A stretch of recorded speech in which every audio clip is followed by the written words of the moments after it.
दोस्तों, पिछले भाग में आप सभी ने देखा कि रोहित उस रहस्यमयी जंगल का पीछा कर रहा था जहां से वो आवाजें आ रही थी। आज का पीछा करते करते 40 साल पुराने एक बरगद के पेड़ के पास जा पहुंचा, जहां पर रोहित को कुछ ऐसा देखने को मिला जिसे देखकर उसकी आंखें खुली की खुली रह गई। उस बरगद के नीचे एक 40 साल पुराना लॉकेट और कुछ ऐसे सबूत मिले जिससे रोहित की धड़कनें बढ़ गई। रोहित ने जब उस लॉकेट को अपने हाथ में उठाकर देखा तो उसे उस लॉकेट के पीछे एक ऐसी परछाई भी दिखाई दी जिसे देखकर उसकी धड़कनें मानो धक धक से होने लगी। वह लड़की सच में 40 साल पहले मरी हुई लड़की क्या सच में वापस आ चुकी थी, या फिर गांव वाले किसी ऐसे सच को छुपा रहे थे? क्या रोहित इस रहस्य को गांव वालों के सामने ला पाएगा, फिर रोहित भी उन गांव वालों के तरीके इस रहस्य में गायब हो जाएगा?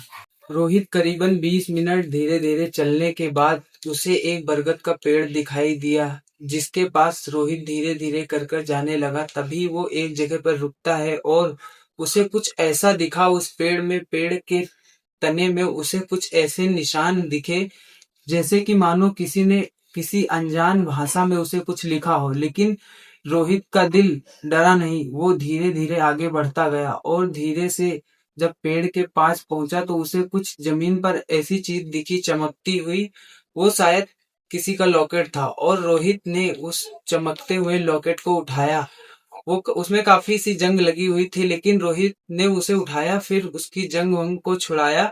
उसके बाद उसमें लगी हुई फोटो एक ऐसी फोटो थी जो कि 40 साल पहले ही गायब हो चुकी थी। वो फोटो किसी ऐसी वैसी लड़की की नहीं थी, वो फोटो उन सभी परिवार के साथ गायब हुई लड़की की थी। उसने जब उस लॉकेट को उठाया तो उसने उस लॉकेट में जब उस फोटो को देखा तो मानो उसके पीछे से किसी सरसराहट की आवाज आई और पीछे से ऐसा लगा कि कोई निकल गया।